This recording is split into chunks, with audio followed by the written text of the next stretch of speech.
balik eskwela ulit tayo mga kapuso. Kamustahin natin ang mga pangyayari sa Bohol na napinsala noong nanindol.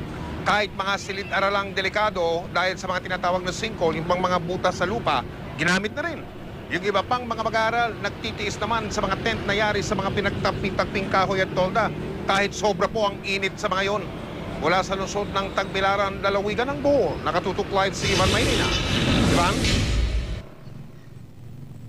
Mike, ang bayan ng Sagbayan dito sa Bohol ang isa sa mga nagtamo ng pinakamatinding pinsala ng tumamang napakalakas na lindol noong October 2013.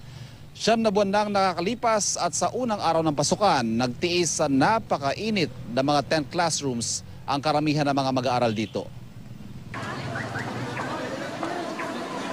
Matinding pinsalang tinamo ng Sagbayan, Bohol kasunod ng magnitude 7.2 na lindol nito October 2013. Malapit kasi dito ang epicenter ng lindol.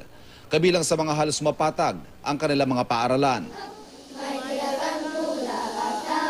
Sa simula ng unang araw ng pasukan sa Sagbayan Central Elementary School, sa mga hindi pangkaraniwang classroom ang diretsyo ng mga estudyante. Mga tent classrooms ang tawag nila dito. Gawa sa pinagtagpi-tagping plywood, kawayan at binubungan ng tolda. Ito ang kanilang mga ginamit mula pa nung nagkalindol. Maayos sa mansanat, di naman siksikan. Pero habang papataas ang araw, unti-unti na rin nakikita ang pagkabalisa ng mga bata. Walang ilaw at wala ring electric fan. Di ko komportable sa room kay init. Sala sa init, sala sa lamig. Ang mga bata natin hindi makakonsentrate gaano ng kanilang pag-aaral. Kasi po, pag mainit talaga ang nasa loob ng tent natin. Dahil hirap sa mga tent, napilitan ng ilang section sa gamitin ng mga dating classroom. Yun nga lang, walang dingding. At mismong Mines and Geosciences Bureau o MGB na raw ang nagbabala. Hindi na ito ligtas at di na dapat gamitin. May sinkhole raw na 10 meters from sa ibabaw, papuntang ilalim. Delikado, pero wala tayong magawa eh. Pag ilagay natin ang mga basa sa mga tent, parang natakot kami na baka magkasakit. Sa kabila nito, tuloy ang mga klase. Pero kaakibat daw lagi ang pangamba.